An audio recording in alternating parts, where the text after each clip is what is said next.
मैथिली आ भोजपुरी के सबसे नीक चैनल एपी प्रोडक्शन दरभंगा के एखनई लाल बटन दबाकर सब्सक्राइब करू और घंटी के निशान बटन के जरूर दबाओ ताकि नव नव ऑडियो आ वीडियो अहाँ सब लग तुरंत पहुंच सके।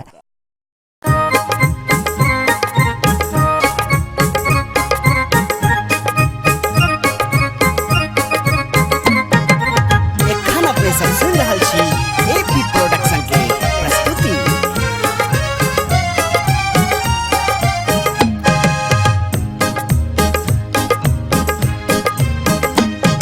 हमर छठी शंभु मत वाला कखन ककरा पर ढरि जैता दया के सिंधु बम भोला सबहक दुख के ओहरि लेता। हमर छठी शंभु मत वाला कखन ककरा पर ढरि जैता दया के सिंधु बम भोला सबहक दुख के ओहरि लेता।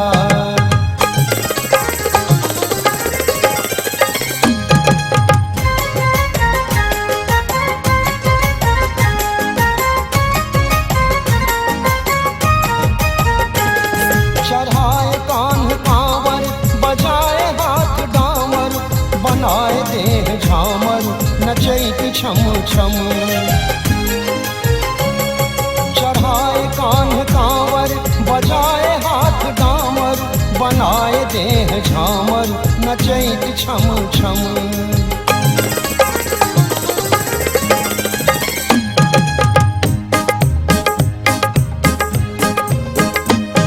लगगी हो पार हो बाबा सुनत भोला हरि जेता।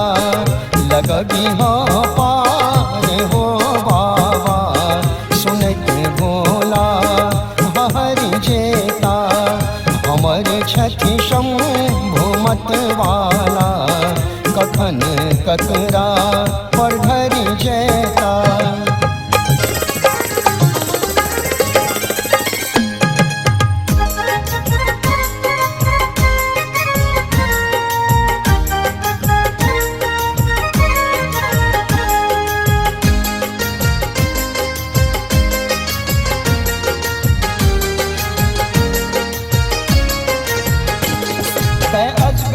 के दर्शन गंगा के धार हर्षण तन के डुबाए मन सो लेलक सब दम। अजगैबी के दर्शन गंगा के धार हर्षण तन के डुबाए मन सो लेलक सब दम।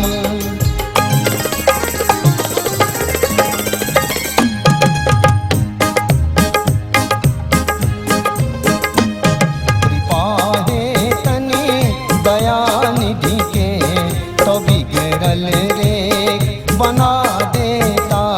कृपा है तने दयानिधि के तो बिगड़ल रे बना देता।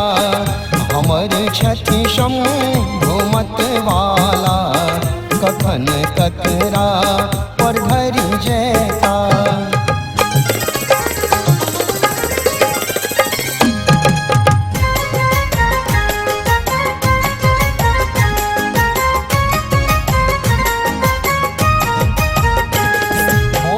जखन खजाना तब खास भेल गाना सबके यह अरमाना चलह बम बम। बोझल जखन खजाना तब खास भेल गाना सबके यह अरमाना चलह बम बम।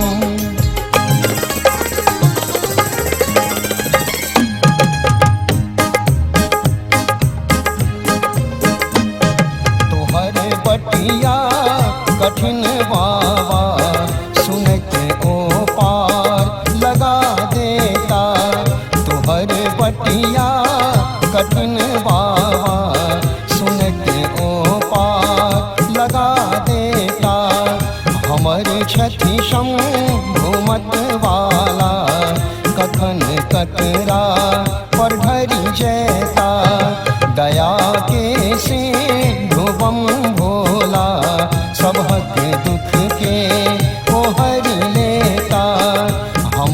छथि शंभुमत वाला, कखन ककरा पर ढरि जैता, दया के सिंधु बम भोला, सबहक दुख के